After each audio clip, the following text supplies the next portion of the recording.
After ng 15 minutes ng paghihintay, dumating ng aming order and biryani and garlic bread, mixed fresh vegetables. Kaya pumunta kami dito sa restaurant na to para tikman ang butter chicken. Ang dami pala nito, pag di natin maubos, take out natin. Ralph, ito ang sinasabi ko sa iyo na gusto kong ipatikim sa iyo, ang garlic bread, spicy chicken biryani and butter chicken. After maubos ni Denise yung garlic bread, muna siya ng gusto niya ng tikman ang spicy chicken biryani. Denise, nang natikman mo yung butter chicken with garlic bread, anong say mo? Sarap. Sarap siya, di ba? Yung butter chicken, Ralph, chicken biryani. Ito yung garlic bread, bagong luto, mainit pa.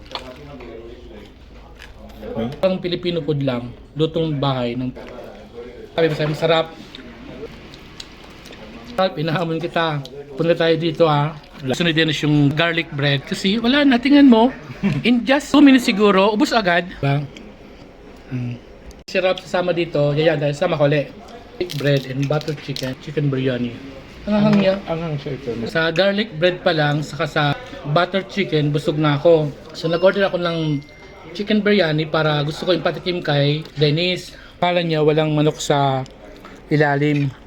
Ang manok nakatago lang.